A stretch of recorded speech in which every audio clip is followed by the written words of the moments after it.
అండి అందరికీ నమస్కారం. Welcome to Vijay media. ఆదాయ పన్ను చట్టంపై సుప్రీంకోర్టు సంచలన తీర్పు లేటెస్ట్ అప్డేట్ రావడం జరిగింది. సో దానికి సంబంధించిన పూర్తి డీటెయిల్స్ చెప్పడం కోసం అయితే నేను వీడియో చేస్తున్నాను. వీడియోని ఎక్కడ స్కిప్ చేయకుండా పూర్తిగా చూడండి, అప్పుడు నేను చెప్పే సమాచారం మీకు బాగా అర్థమవుతుంది.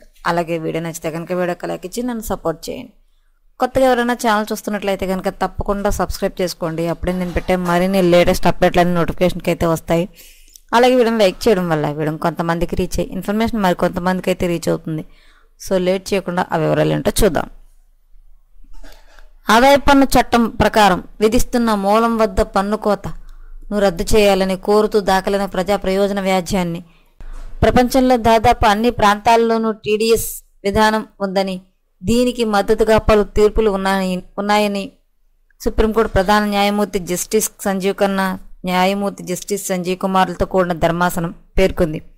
చెల్లింపుల సమయంలో పన్ను మొత్తాన్ని తగ్గించి ఆదాయ పన్ను విభాగానికి జమ చేసే టీడీఎస్ విధానాన్ని పిల్ సవాల్ చేసింది. న్యాయవాది అశ్విన్ ఉపాధ్యాయ వ్యక్తిగత హోదాలో న్యాయవాది అశ్విన్ దుబే ద్వారా ఈ వ్యాజ్యాన్ని దాఖలు చేశారు. దీనిపై ధర్మాసనం స్పందిస్తూ మేము దీన్ని అంగీకరించలేం, పిల్ను అర్ధరహితంగా దాఖలు చేశారు, దీనిపై ఢిల్లీ హైకోర్టును ఆశ్రయించవచ్చని పేర్కొంది. ఆదాయ పన్ను సంబంధించిన కేసును అయితే సుప్రీంకోర్టు అయితే నిరాకరించి ఢిల్లీ హైకోర్టుని ఆశ్రయించమని చెప్పి అయితే పేర్కొంది. సో ఎప్పటికప్పుడు మరిన్ని లేటెస్ట్ అప్డేట్ల కోసం మన ఛానల్ తప్పకుండా సబ్స్క్రైబ్ చేసుకోండి. Thanks for watching.